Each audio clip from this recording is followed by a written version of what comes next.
PBX webinar where we are going to cover some of the legal, financial, and safety considerations facing the construction industry, and especially as they impact the contracting community as a result of the COVID-19 pandemic.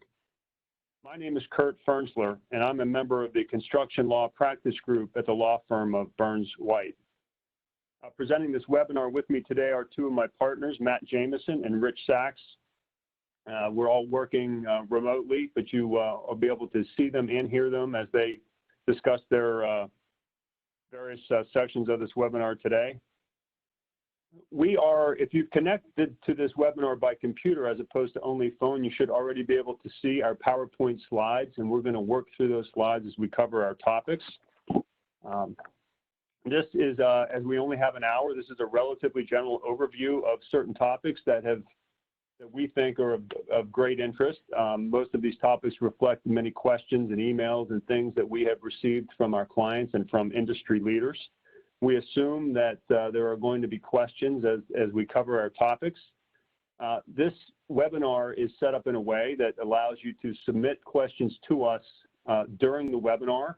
Again, if you've connected through your computer, you should be able to see a Q&A area. Please feel free to submit the questions. We're going to hold them to the end, and we're going to do our best to set aside some time at the end of our hour to address all of those questions. If we are not able to address all of them during the hour, we will definitely follow up and answer everything we get.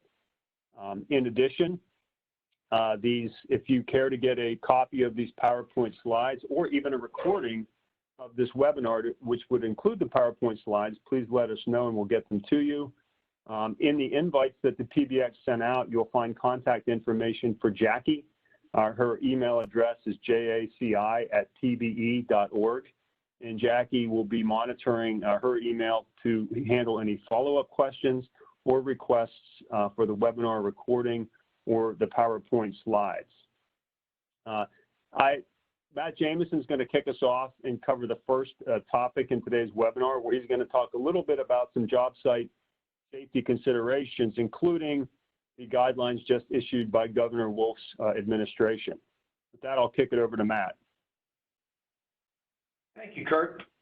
As Kurt indicated, I'm going to touch on project job sites during COVID-19. As everyone is aware, on April 23rd, Governor Wolf issued guidelines specific to the construction industry that will govern the industry's return to business beginning this Friday, May 1st. According to those guidelines, all businesses in the construction industry in the Commonwealth are permitted to maintain in-person operations as long as the guidance that we're going to discuss is followed. Based on that language, we believe that contractors are also able to open their home offices on Friday, remembering, however, that you still must follow the guidance, even though you would be in your home office as opposed to those field employees that you'll have working out in the field. We also wanted to note that construction projects that were previously granted an exemption or a waiver under the matrix of businesses that were allowed to continue operations are obviously allowed to continue their operations, but they also must follow the terms of the guidance documents. In addition, local authorities may impose more stringent requirements than those contained in the guidance document, and businesses must adhere to those more stringent requirements.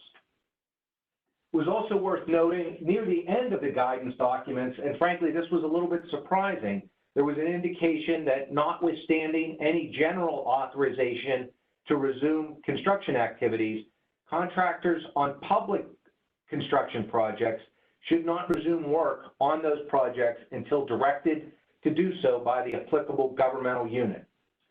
Now, if you are one of those contractors that has not yet received authorization to restart on Friday on a public project, and you're interested in doing so, one of the things that you may want to highlight is, to the extent that your project involves road work or is adjacent to road work, obviously we have never had less traffic on the roads, and certainly that's the tension with some of these issues is road contractors on one hand are very interested in getting back to work because of the lack of traffic, and they're trying to balance that with the concerns associated with COVID-19. but it's certainly worth discussing that with the public entity that you're working for if you've not gotten that permission to restart on Friday. Now, for businesses and employees in the construction industry, you've got to comply with the following requirements. And all of these are set forth in the guidance document, but the first couple of points in the guidance document actually bootstrap in earlier orders that were issued by the Secretary of Health. The first was that issued on April 5th that requires the cleaning and disinfecting of high-touch areas on a routine basis in accordance with CDC guidelines. And that is basically using a solution, either a commercially available solution or one that you're making, potentially utilizing bleach to disinfect high-touch surfaces. And the next point was, again, another bootstrap, this one of the order from April 15th, 2020. And in accordance with that order, every person on the work site must wear a mask or face covering, and that is not specifically related to an N95 mask, but just a general mask that you're seeing everyone wearing these days. In addition, you must establish protocols for execution upon discovery that the business has been exposed to a person who is a probable or confirmed case of COVID-19. Now, there's very little guidance out there about what a probable case is other than the 6 different potential symptoms of COVID that have been identified by the CDC. But to the extent that you encounter such a situation, the steps that your protocols have to include are 1, closing off the areas visited by that person, 2, identify employees that were in close contact with that person, 3, implement temperature screening, and that can either be done by someone at your business or on the particular job site, or it could be self-reporting. So you could request that employees take their temperature at home and self-report when they arrive at the job site. Those protocols also have to indicate that employees with symptoms should stay home. One of the next requirements in that April 15th order were a requirement to stagger work and break times to prevent large groups. And you may just want to do that by, for example, 10-minute increments so that you could stagger your work times both starting and end of the day by 10 minutes. Next was to provide sufficient space for social distancing during breaks. And one of the things that I've seen suggested, you should really try to cut down on carpooling. So if your employees have a vehicle at the job site, one of the options would be to simply have lunch in their vehicle to encourage social distancing. The next point was to conduct virtual meetings to the extent possible. And finally, to follow other applicable Department of Health and CDC guidance documents, including those issued by OSHA. And for those that are interested in receiving a copy of the slides, wherever you see an indication of a link, we will include live links in the slides that we circulate to everyone. All right, in addition to those requirements, the guidance document sets forth several other requirements, including the requiring of social distancing, which, as everybody is aware, is a 6 feet minimum between workers, unless the safety of the public or workers requires deviation. For example, you've got multiple employees that need to be involved in a particular operation. In that instance, you may want to consider N95 masks for those individuals so that you can ensure that you are both complying with the guidance documents and with all applicable OSHA requirements. Next point, you want to provide hand wash stations at appropriate locations on the site, such as building entrances, break areas, food truck areas, offices, trailers, and areas of egress to the site. You will also want to implement cleaning and sanitizing protocols for all of your construction sites and identify and regularly clean and disinfect areas that are high touch points on all of your job sites. Obviously, for example, porta johns. Ensure all gatherings are limited to no more than 10 people and maintain 6 feet social distancing. even if you're conducting your meeting outside.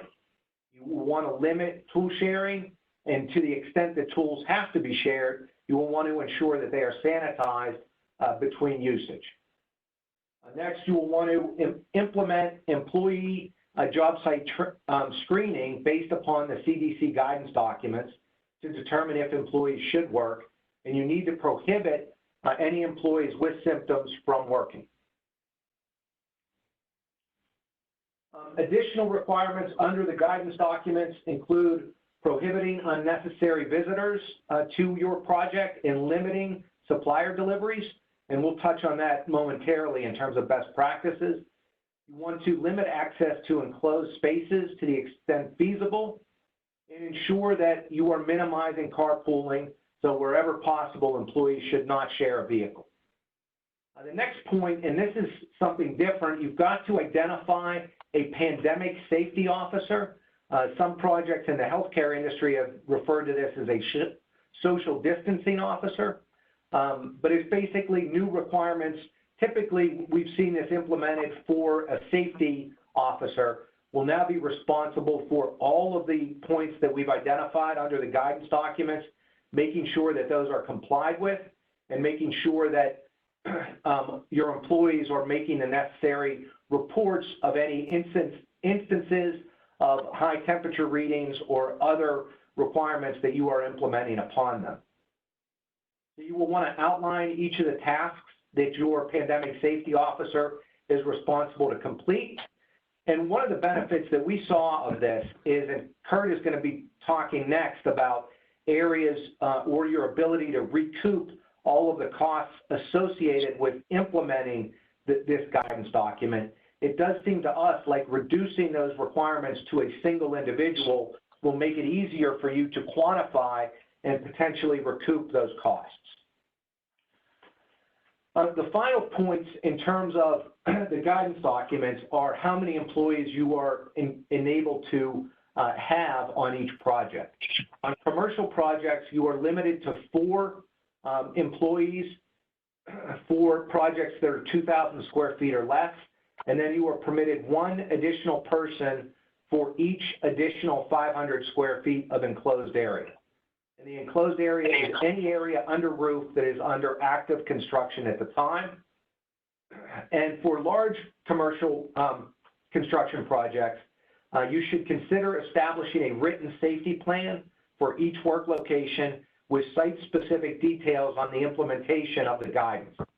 And what we are suggesting there is we've had an opportunity to review in detail the template provided by the Construction Industry Safety Coalition, and the link that we will provide will enable you to download a Word version of that document, which you can then modify and revise to meet the specific requirements of your project. And the guidance documents also indicate that violations of the guidance documents may result in civil and criminal penalties.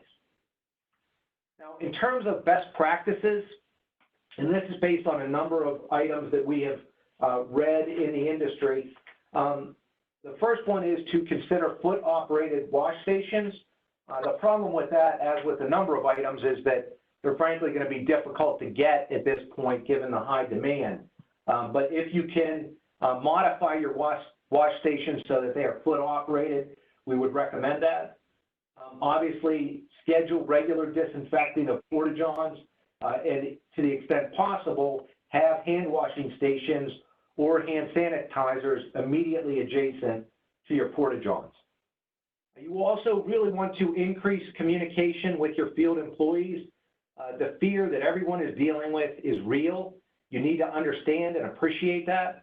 We are encouraging clients to really understand your employee assistance programs and consider perhaps utilizing those more than you have historically done.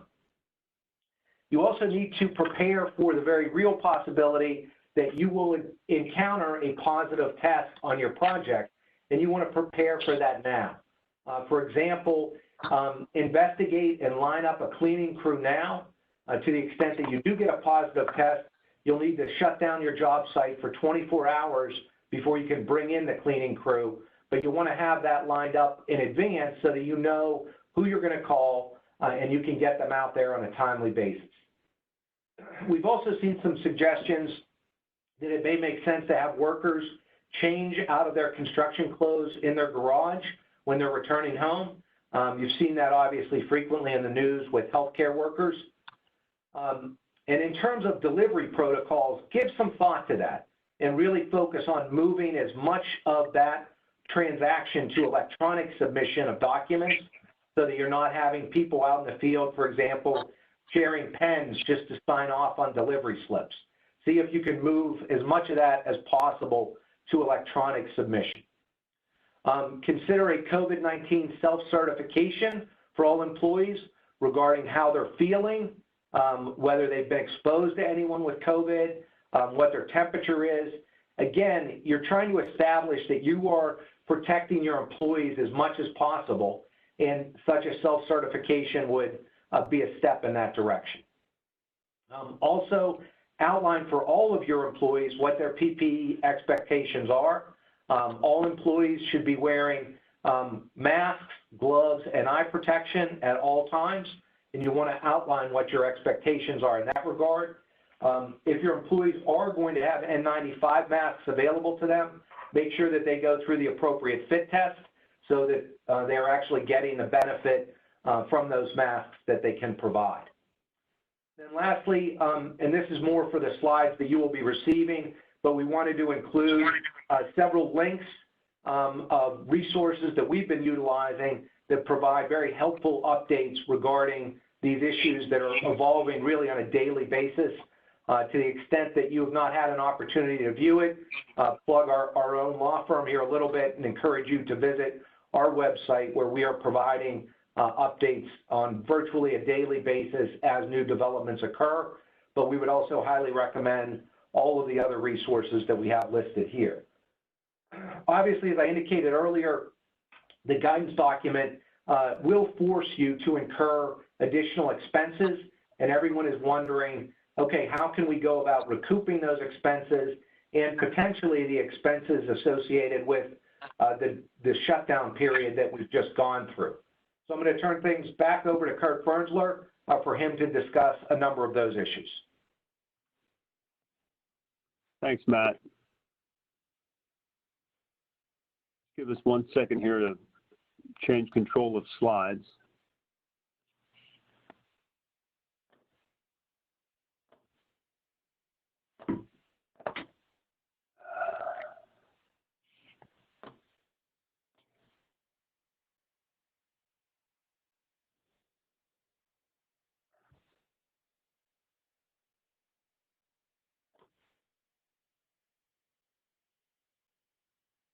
Sorry about that. Thanks, Matt. As Matt mentioned, obviously some of the most common questions that we've been receiving from our contractor clients is, what happens, what are my rights in a pandemic? How do I recover the additional costs I know I'm going to incur as a result of the delays and other issues that everybody is facing because of the COVID-19 situation? We're going to cover some of those things sort of on a general level, generally from the contractor's perspective, and discuss a little bit how these issues are addressed or not addressed in some of the most standard commonly used construction agreements.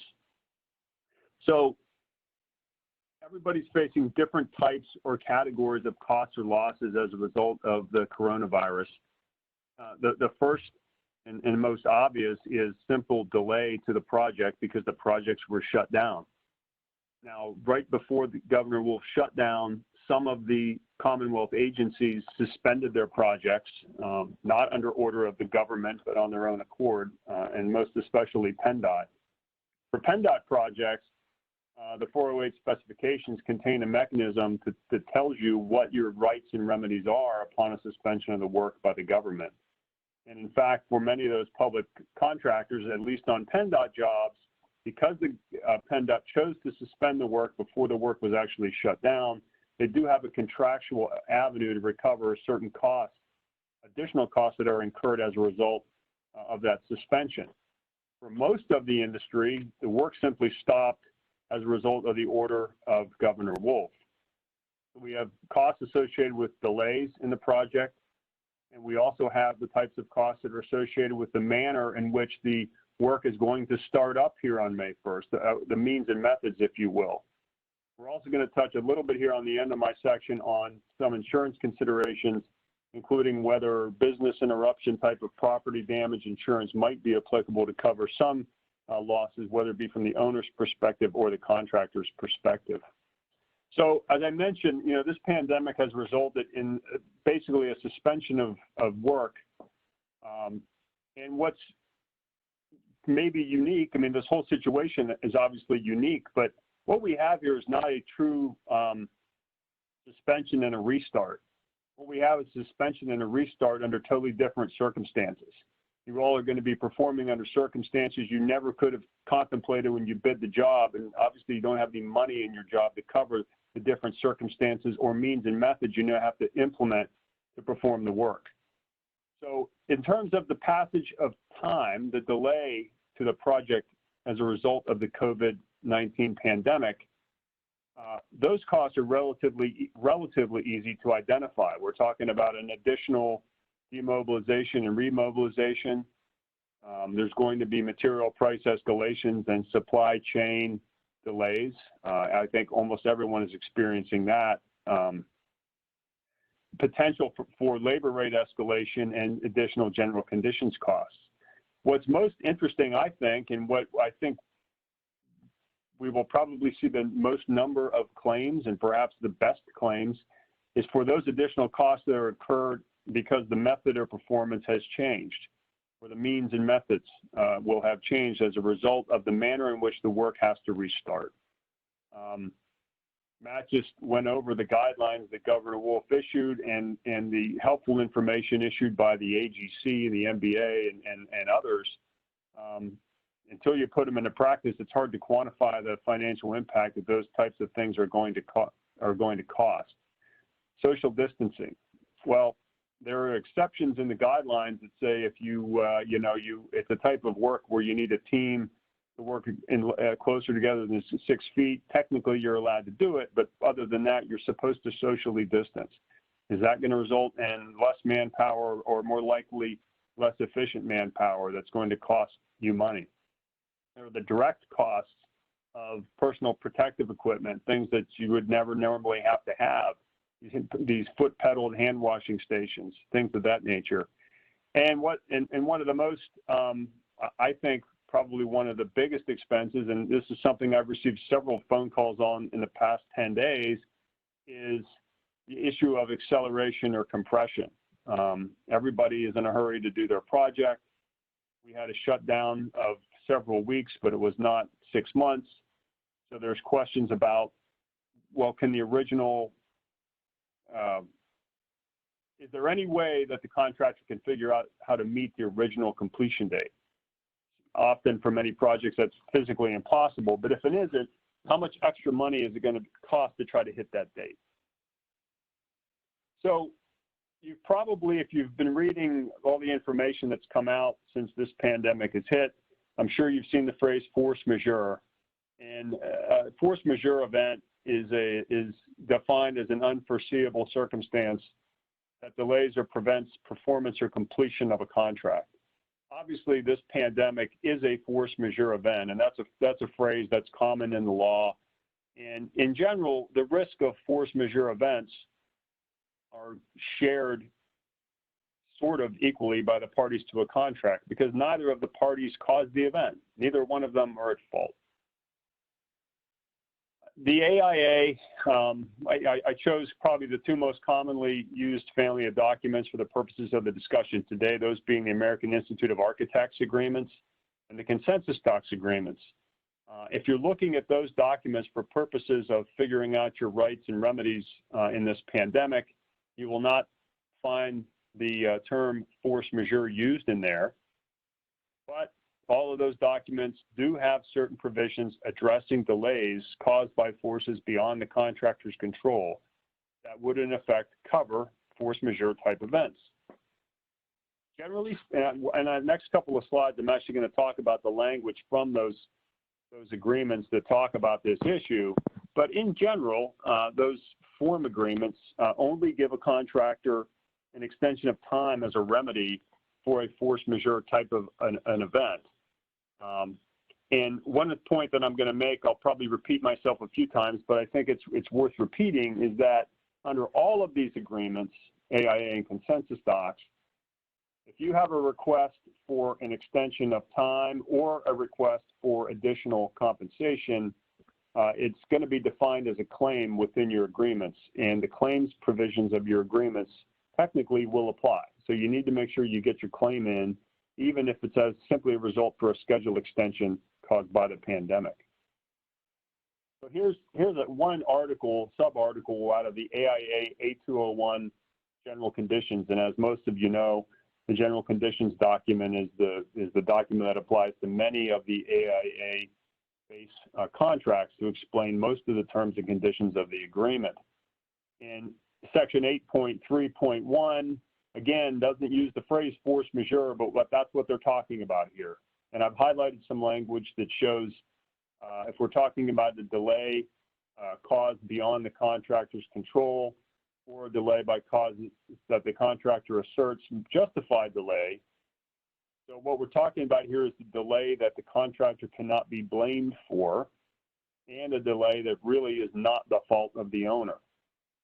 In that situation, the remedy under the terms of the agreement is that the contract time shall be extended for such reasonable time as the architect may determine.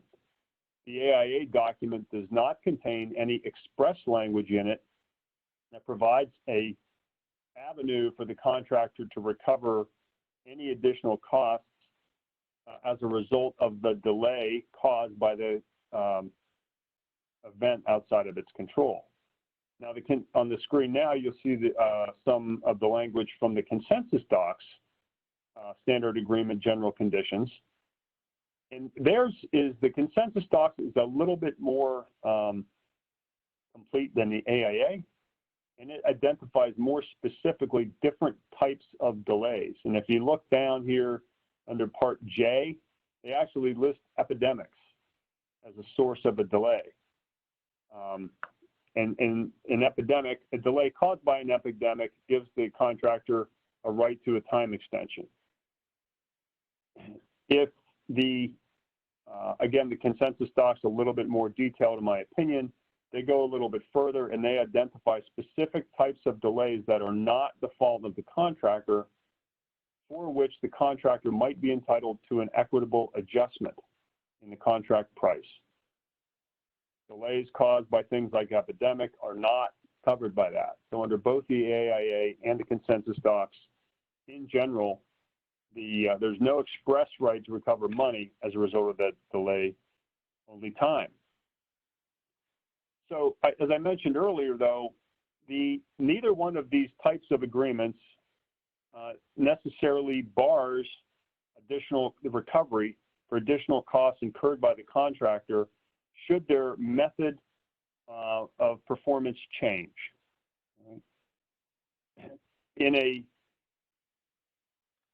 a hypothetical situation, if we had a project shut down because of the COVID-19 pandemic, and they came up with a vaccine 2 weeks ago, and everybody could go back to work and work in the exact same way, using the same means and methods as they did the day before the pandemic hit, then for the most part, contractors would have an extremely difficult time in recovering any additional costs. Their sole remedy might only be a schedule extension, but of course we don't have that. We have something very unusual that none of us have ever faced.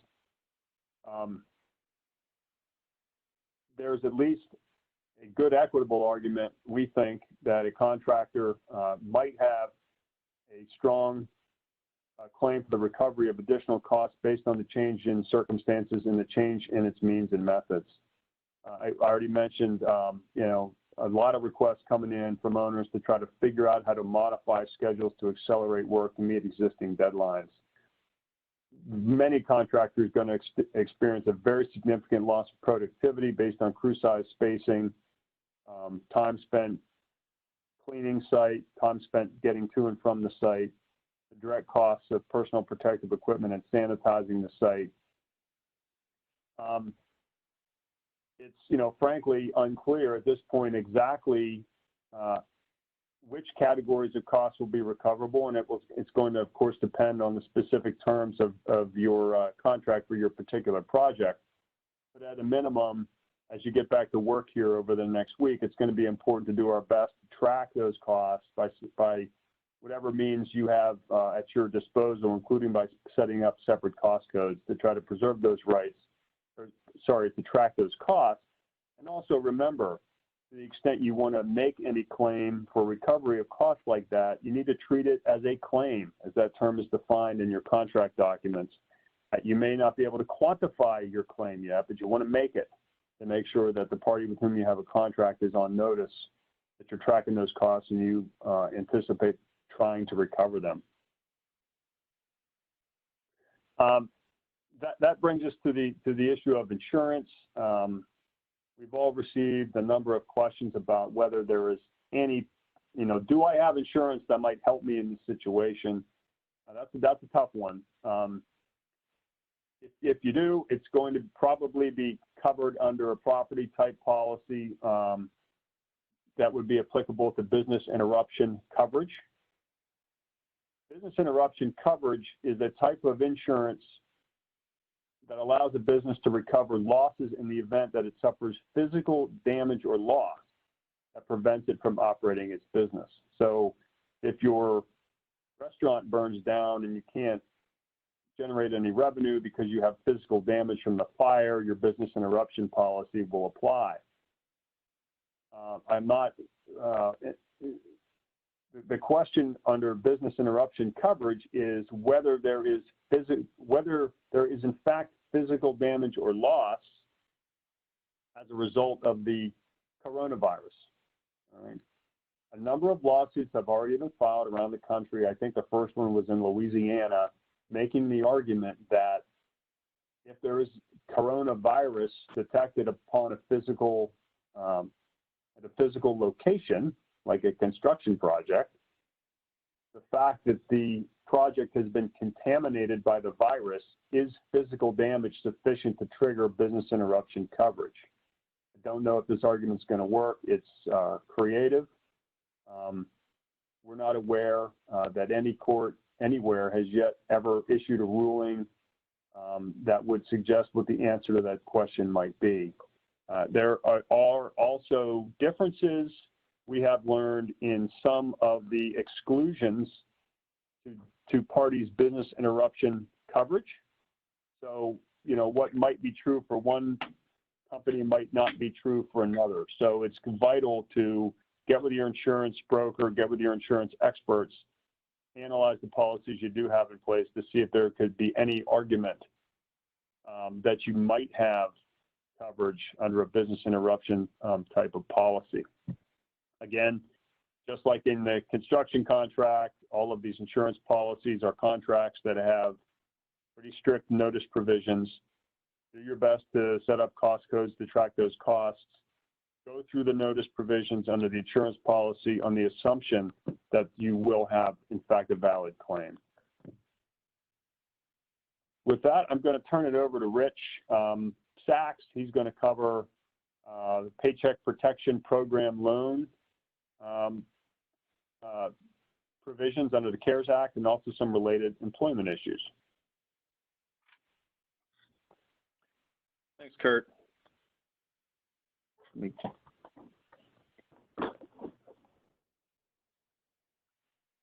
1 second here.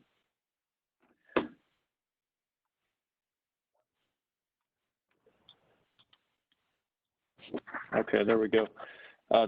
Good afternoon, folks. Thanks for joining in again. My name is Rich Saxe, and I routinely practice with my two colleagues, Matt and Kurt. And I'm going to touch upon very briefly a couple of issues that I've spent quite a bit of time over the past month addressing with my clients, and I know Matt and Kurt have done the same. So some of this may be redundant to a lot of folks on the webinar right now, but these questions continue to pour in, and we certainly thought it was appropriate to at least give some highlights of these issues as we all continue to deal with this virus. The first the first portion of my presentation is going to deal with the PPP loan. And just a bit of backdrop here, as most of you know, in late March, the CARES Act was signed into law, and as part of that CARES Act is the Paycheck Protection Program under Section 1102. So I'll refer to that as the PPP for the most part. And there was almost $350 billion allotted for loans to small businesses that were affected by this coronavirus. Now, under the CARES Act, lenders were able to start taking applications April 3rd, and they were permitted to do so until June 30th or whenever money ran out. Well, as we all know, the money ran out pretty quickly. It was less than 2 weeks, I believe, where the funds were exhausted, and a lot of folks were left out in the dark. I know a lot of my clients did successfully apply for and receive the loans, but I know a lot that hadn't. So last week there was an amendment to the CARES Act, which allotted an additional $310 billion in funding. Now, lenders were able to begin taking applications for the second wave of funding yesterday. So for those of you on the phone now that have successfully applied and gotten your loan money, the next couple of slides may be moot at this point, but I know there's a lot of folks out there that still need to get through this process. So let me take a few minutes just to touch upon this. Generally, applicants can go to any bank that is approved through the SBA, and there's a few other federally insured institutions that you can go through, but most of the banks out there that you deal with likely are SBA approved. I know I've had a few clients that have their traditional bank is not SBA approved, so they've gone to other lenders, and frankly, they're having some difficulty because just with the influx of applications, lenders can only handle so much. So they're mostly taking care of their customers. But if you're having trouble, there is obviously on the SBA site a list of banks and lenders that are approved. And we certainly have a lot of contacts out there that we can assist you with that if you're having some trouble. Who is eligible for the PPP loan? Generally, all types of businesses with under 500 employees. And there's actually been a special care given too, as well for sole proprietorship, self-employed individuals, and independent contractors to make sure those folks are taken care of as well. Now, there are other businesses that exceed 500 employees in certain industries that are eligible. We're not really going to focus on that today, but I think most of you on the phone do have under 500 employees. So for the most part, you are going to be eligible. How much can you apply for? Generally, it's going to be 2.5 times your monthly average payroll. And how you're going to determine that is you're going to go back the prior 12 months from February 15th and try to find your average there.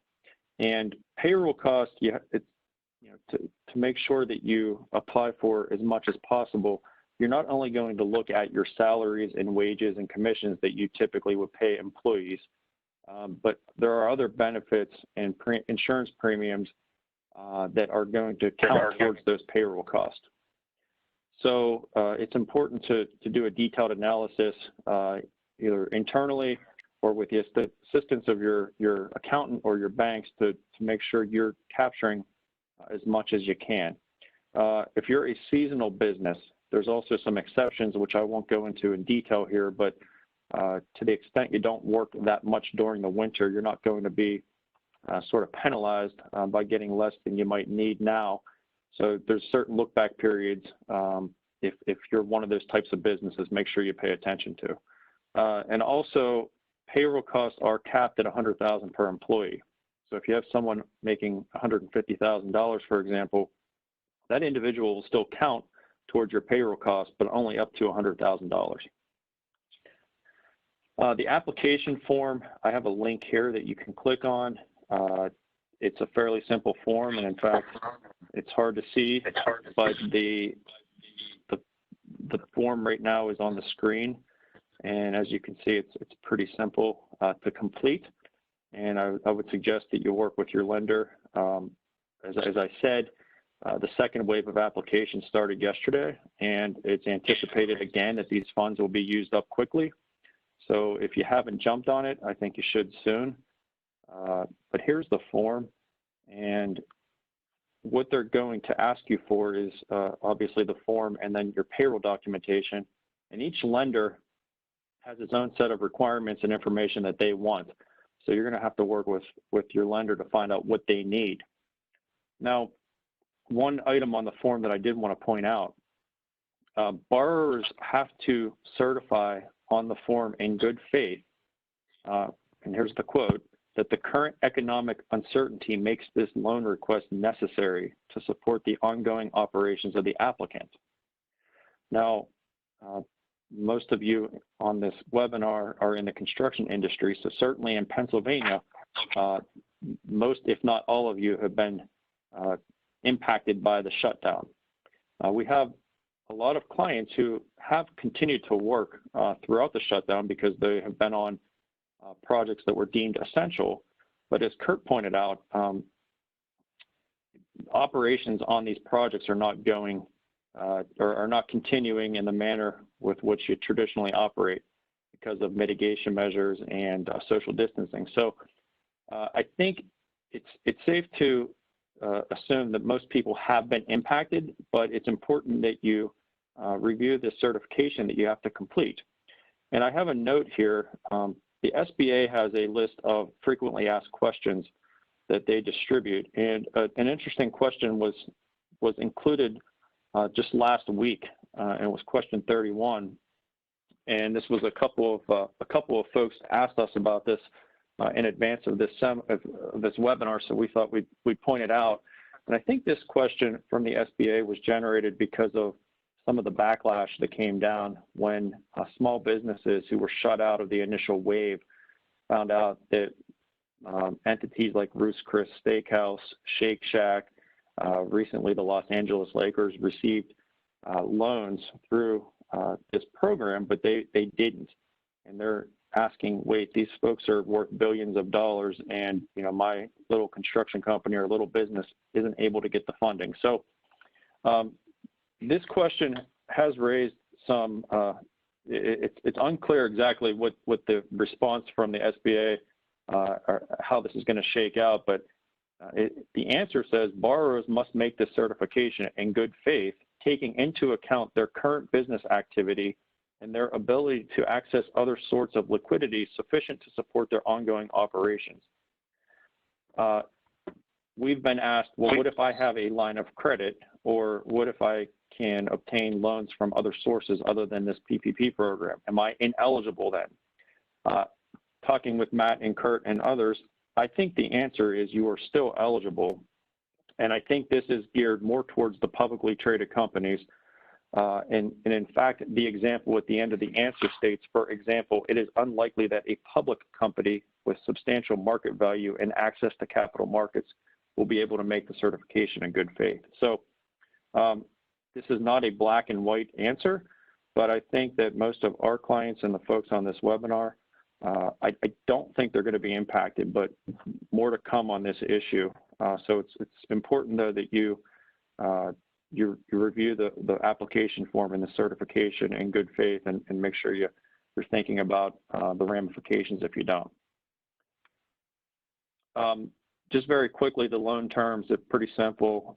2-year loan term, 1% interest rate. So that's obviously very attractive. And if you want to prepay, there's no penalty. But what's critical to most of our folks that we're counseling is this forgiveness component of the PPP loan. So if you do certain things and you use the funds on certain expenses, the loan will be forgiven and essentially turn into a grant. Okay. This is going to happen down the road in a few months after all of your loan funds are used, but it's important that you pay attention to exactly what you need to do over the next couple of months to make sure you're going to qualify for forgiveness. The loan proceeds must be used for the following bullet points: payroll costs, which include benefits, interest on mortgage obligations, rent under lease agreements, utilities, and interest payments on other debt obligations. Now, all of those things had to have been enforced by February 15th, 2020 in order to qualify. Now, A big kicker, though, is at least 75% of the loan funds must be used for payroll expenses. So if you want to use the funds for some of those other items, you can do so, but it cannot be more than 25% of the total amount. Again, a reminder, the payroll costs are capped at $100,000 per person, per employee on an annualized basis. But remember also, it's not just the cash component that you're paying, it's also the health benefits, retirement benefits and things of that nature that go towards that. Also importantly, borrowers have 8 weeks from the time you receive the loan. So if you received your loan proceeds today, you have 8 weeks to use them up in order to qualify for the forgiveness. You certainly can take longer, but in that case, you're not going to have the entire loan forgiven. Remember, the purpose of the act is to get people back on the payroll. So a lot of my clients who were shut down either laid off or furloughed many of their employees. So it's important that you start thinking about getting them back on the payroll if you haven't done so already. And I'll get into that in a moment here. Some additional factors that we just talked about. You have to restore your full-time employment by June 30. Okay, so the look-back period is February 15th. So it's likely that a lot of you have laid off or furloughed folks over the past 6 weeks, 8 weeks. But if you want to get the full forgiveness, you have to go back to the head count you had on February 15th. If you don't do that, that doesn't mean some of your loan won't be forgiven. It could be forgiven on a pro rata basis. But if you want the 100% forgiveness, you're going to have to restore that head count. Also, there are some provisions in here that you cannot reduce or decrease salaries by more than 25% for those folks that make less than $100,000. Now, getting back to my earlier slide where you have 8 weeks to use this money up, that's going to come into play when you're dealing with this June 30 date. So to the extent you've laid folks off and you want to rehire them, you may not be able to wait until the end of June to do so, because a very simple example, if you had 10 employees and you laid 8 of them off, in order to be able to use up those funds in the next 8 weeks, you're going to have to bring them back much sooner than end of June. So there's going to be a lot of analysis you're going to have to do internally to make sure that you're doing things properly to be able to maximize this loan and hopefully get it forgiven. Here's a link to the SBA website that does cover a lot of this, and I think is very helpful. I've covered this in about 10 minutes, and we could talk for hours about this program. So I apologize for getting through it quickly. There's a lot to cover, but it certainly has been a big topic of discussion for most of my clients over the past month. Before I conclude, I wanted to touch upon a couple of employment issues. The first deals with unemployment compensation benefits. There have been some, under the CARES Act, there's been some changes to your traditional unemployment comp benefits. It's increased the coverage period for 39 weeks. It's eliminated waiting periods. And it's also created a way for non-traditional workers, such as those self-employed, independent contractors, and other folks who typically wouldn't be covered because of limited work history. Those individuals are now covered under this CARES Act, at least through the end of the year. To the extent that you have employees that are working from home and they're still on the payroll, they are not going to be eligible for unemployment compensation, even though they're not in the office. If they're on the payroll, they're ineligible. Now, I think the biggest thing that I want to hit on quickly is this additional federal benefit of $600 per week, and that's in addition to what unemployed individuals typically get from the state. This is obviously a nice feature for anyone that's lost their job, but it's created a bit of some challenging issues for some of our clients, because some of their individuals that were laid off now are making more at home than they would if they were actually working because of the $600 kicker from the federal government. So I have had several clients who got back to work weeks ago because they were deemed an essential business. But they were having trouble getting some of their folks back because they didn't want to come to work because they were making more at home. So I was asked the question, what do I do?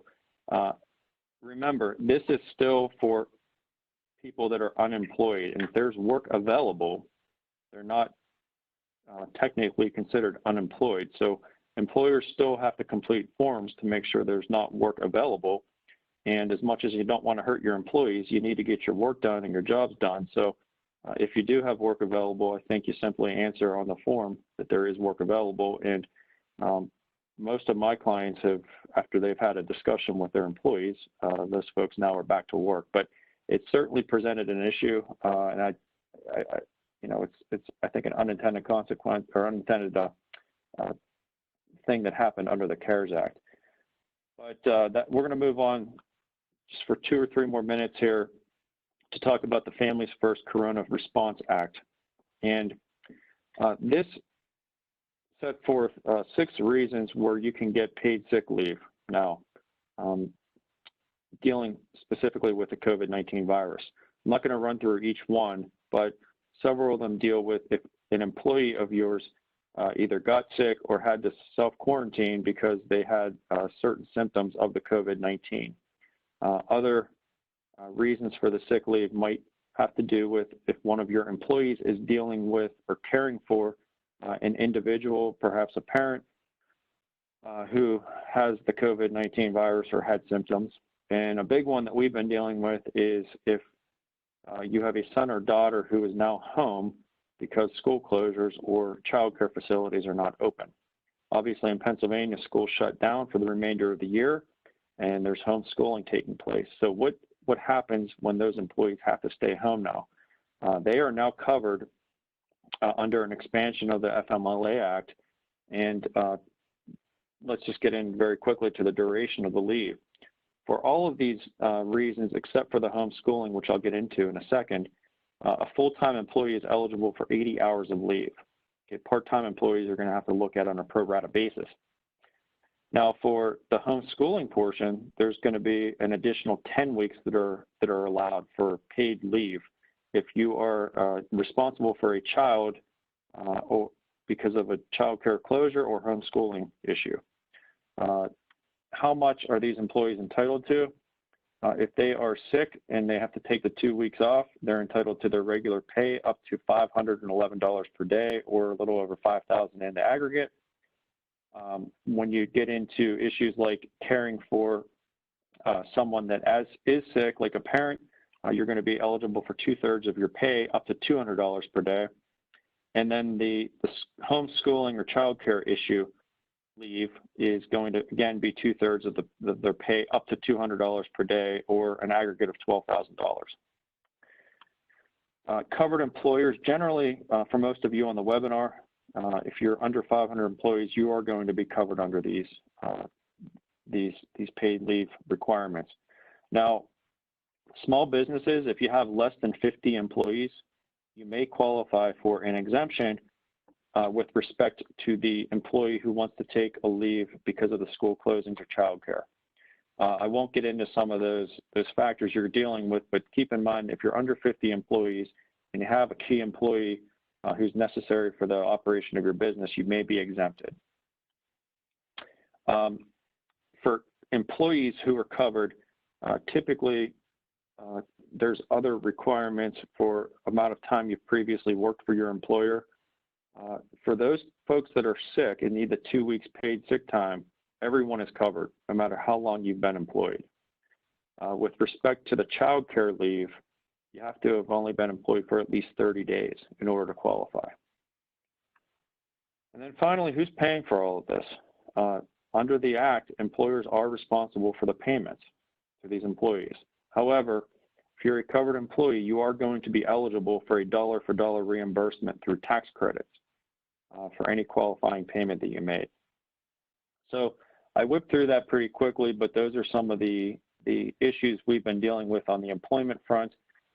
Certainly, I'm not an expert in the employment area, but my firm has a very qualified and excellent employment group that have assisted us, the 3 of us, with counseling our clients on a lot of these issues. And if you have questions in the upcoming days or weeks, we'll certainly guide you to the right person. So thank you for your time, and I'm going to pass this back over to Matt. We have a couple of minutes for some questions and answers.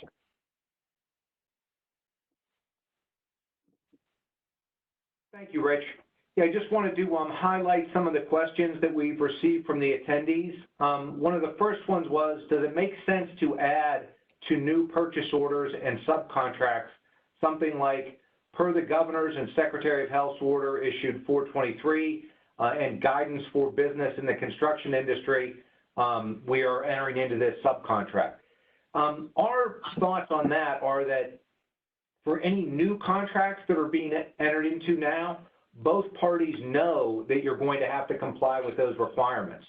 So if you're going to be seeking additional costs with respect to those requirements, we would recommend potentially including an allowance in your purchase order or subcontract for those compliance costs. And then if the actual cost that you incur, and you'd have to agree on how you would maintain your record keeping, but if the actual costs are either greater or less, you would adjust. And the reason we're suggesting that is because obviously at this point, nobody has any idea how long these requirements are going to be left in place. So if you try to account for that long-term, you could either over or underestimate it. So that's our thinking on that question. We also received a question, should the employees be daily self-certifying and should they be completing a form and signing it? And in fact, one of the examples in that regard comes from this Commonwealth of Massachusetts, who actually requires that each construction employee self-certify to their supervisor 3 points. One, they have not had a fever or measured temperature above 100.3 degrees within the past 24 hours. 2, that they have not had close contact with an individual diagnosed with COVID-19. And 3, they have not been asked to self-isolate or quarantine by their doctor or a local public health official. And then in Massachusetts, you actually do have to submit that on a daily basis. We would caution you against having employees sign a form at the project site because, again, you just run into the very practical problem of sharing a pen in that situation. So that should be a form if you're going to have it completed each day. And again, that's not a legal requirement. It is just a potential best practice. We would recommend that the employee complete that form at home and submit it when they arrive at the job site. Then we also received a question about can a hiring bonus or a performance bonus be considered as part of your payroll? And in that regard, it really needs to follow your historic practices. We've received that question from a few clients, and our concern is if you're talking about implementing something new, it's likely going to raise a red flag. If you're following a historic bonus program that is metrically and objectively based, then we would have less concern with taking that approach. We also received a question as to when calculating the $100,000 cap, is it based upon the full 8-week period or per payroll period? Our understanding is that it is based on the full 8-week period, but we will follow up on that and direct our response specifically to the individual that asked that question.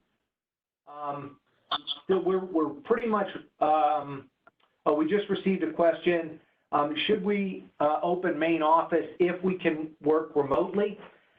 We do not see any requirements in the guidance that you have to work remotely if you are in the construction industry, but there's certainly no prohibition on that. So if you are obviously most companies have been working remotely, and if that's been working out well for you and you're satisfied with that, you're obviously free to continue that. And it also doesn't have to be an all or nothing situation.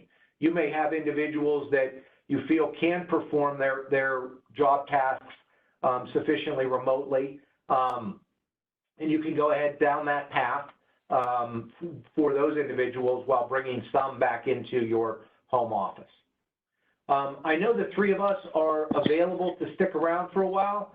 So we will do that. We're just past 3 now. So obviously, to the extent that people need to log off, feel free to do so, but we will continue to stick around and try to answer the remaining questions that we've received here. Matt, I've received a question I'd like to address now before we jump off. We received another question asking us if, indicating that the company is concerned about employees who might be at high risk due to pre-existing conditions or age coming back to work. And the question is whether the company can proactively request those employees in a high-risk category to identify themselves as being in that category. And secondly, is it discriminatory to categorize people as non-essential due to being high risk? Basically, can the company enforce somebody they decide is in a high-risk category to stay home? And there's a couple of considerations here. Under the American with Disabilities Act, it is not permissible to force the employee to identify themselves in what you think would be a high-risk category. However, it's encouraged that you present that information to all of the employees and invite them to tell you whether they think they're in a high-risk category. The only preemption to that position would be if the CDC issued some sort of guidance specifically authorizing an employer to take that type of a measure. For example, if a request went out firm-wide, a company-wide, to invite people to tell you, HR department, about their pre-existing conditions or whether they deem themselves to be high risk, and you get an affirmative response, then you could offer an accommodation to those employees. Taking it on having the company take it on themselves, though, without soliciting that from the employer is likely to be a violation of the ADA. And also, if we get on to another question, I know that there are a number of attendees today that only dialed in through the phone and not the computer. Don't forget, we're happy to send the recording of the webinar, or even just the slides, the PowerPoint slides, which contain, hit on all of the topics we discussed. Don't hesitate to drop us an email or just drop one directly to Jackie at PBX. Again, Jackie's information is on the PBX invites that went out, and Jackie's direct email is listed. It is jaci@pbe.org. Okay, Kurt, I wanted to chime in on a few other questions that we received. One was, is the guidance of 4 workers per 2,000 square feet applicable for residential construction as well? Actually, residential construction does not currently have a size limit. For residential construction, you are only permitted 4 workers. But it is our understanding that the administration is considering expanding that and placing a size limitation similar to commercial activities. So we just checked prior to this webinar, and no additional guidance was issued. But keep an eye out for that, and we will certainly post that to our website if any additional guidance is received prior to Friday. It's also our understanding that the administration is considering revising the guidelines to address a distinction between workers working inside a project and those working outside. Let's see, just scrolling through some of the other questions we've had here. Where can I find Matt, the rules and response? Oh, I'm sorry, go ahead, Rich. Sorry, I just had a couple that looked like they were related to my presentation. Someone asked, is someone that's taking advantage of the child care leave, are they also eligible for the $600 federal unemployment?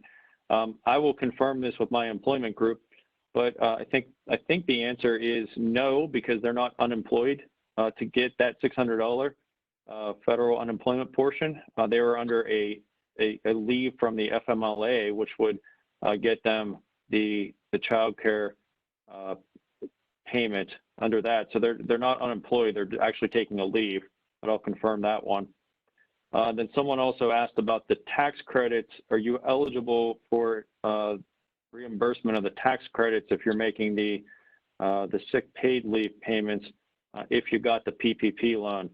I think that that issue relates to a different set of tax credits, but I'm going to have to get back to you on that one, Maria.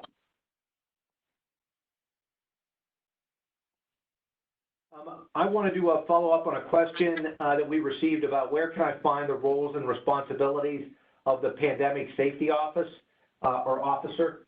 Those are actually not set forth anywhere in the guidelines. Our suggestion in that regard, if you pull up the recommendations that we referred to earlier that you can download at the Construction Industry Safety Coalition, and again, a link for that is in the slides that will circulate. That's a Word document that you can modify for each particular project that you're involved in. And then what I would recommend doing is simply making your Pandemic Safety Officer responsible for ensuring compliance with those recommendations. In other words, there's no reason why you should have two separate documents. Your Pandemic Safety Officer is really the person that you would be tasking with ensuring that your company complies with your response plan. So that's how we would recommend setting that up. A couple of questions on the PPP funding. What does my company do when there are PPP funds left over after the 8-week period? I'm reading that as, you know, I've used my payroll expenses, my rent, everything else that qualifies, but I still have some money left. You certainly can keep that money and use it. You're going to have to, that portion will not be forgiven. So it will turn into it will continue as a loan, and you're going to have the two-year period to repay it at 1% interest. So it's certainly still attractive to a lot of folks. Or if you don't want to have it as a loan on your books, you could simply pay it back to the government, and there's no prepayment penalty. And then also, when does the 8 weeks start with the PPP? Your time to use up the funds during that 8 weeks starts when you get the money from the government. I think that most of those funds are being deposited electronically, so the minute it hits your account, it's our understanding that the 8 weeks starts.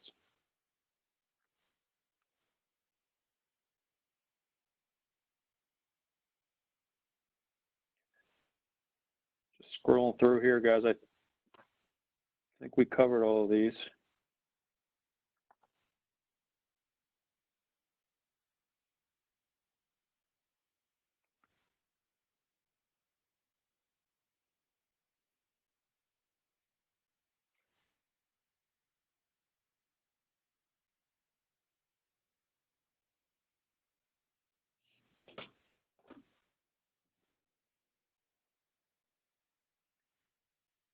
All right, I think we tried to get to as many as we could here. If people have additional questions. I think there's one more that just, I think one more just came in on the residential construction.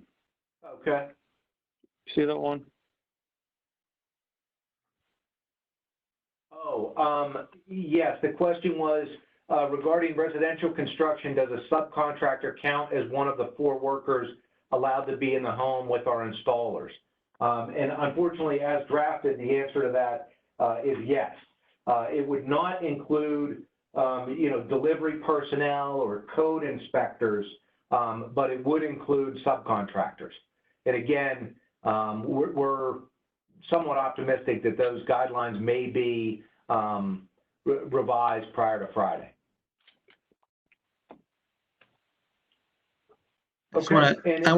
Matt, I just want to let you know there's a few that were sent on a private chat, and I just want to paste those in for you if you want to respond to those real quick. Okay. Let me just take care of that for you all. Sure.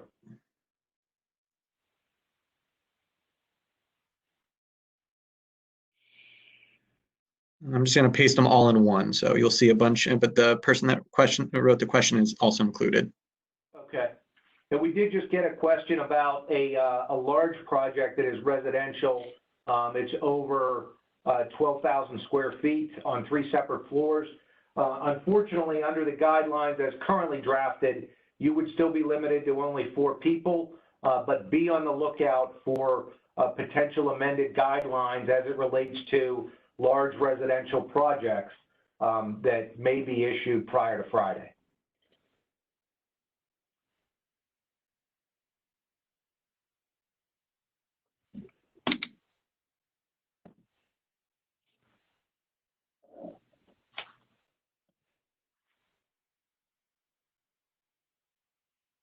Can you get payroll forgiveness if you hire through a staffing service?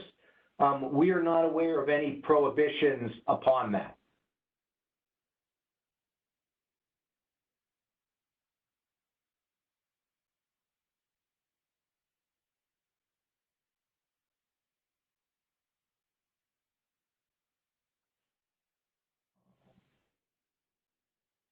Is that it, Damon?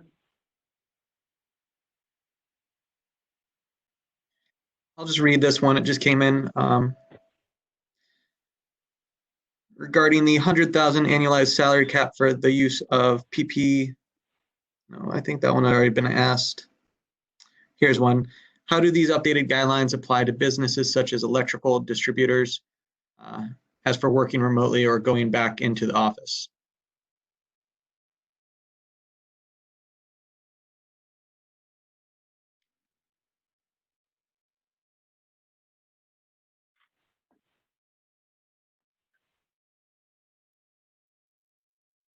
And then there's another question regarding what would those the close contact people need to self-quarantine for 14 days? Correct. They would need to self-quarantine for 14 days. And I'm sorry, David, you cut out on me on that last question. Would you mind rereading that? Yeah, I'll read that, but there's also one that goes along with the close contact that I'm going to read. With confirmed COVID case, how many days do you need to look back to determine those who had close contact? So how many days, if someone is in close contact, how many days back do you need to look at in reference to? Right. That is a good question, and I'm not aware of the answer to that one. So I will have to, actually, you need to look back. I just found the answer in the CDC guidance document. It is also 14 days. Okay. You've got to look back 14 days. And then the other question that I cut out was, how do these updated guidelines apply to businesses such as electrical distributors? Well, again, in terms of the employee count, those individuals, if they're delivering equipment to a job site, they're not going to be counted. If they're installing equipment, in other words, if the contract that you have for your particular project involves the installation of electrical equipment, then they would be counted against the limitation. And again, my view of this is if you were involved in the construction industry, so if you are installing a piece of equipment in the field, the guidance documents are going to be applicable to you. If you're simply delivering a piece of equipment, you would want to follow the social distancing and the mask wearing limitations that apply to all businesses, but you would not have the other requirements that we've discussed today.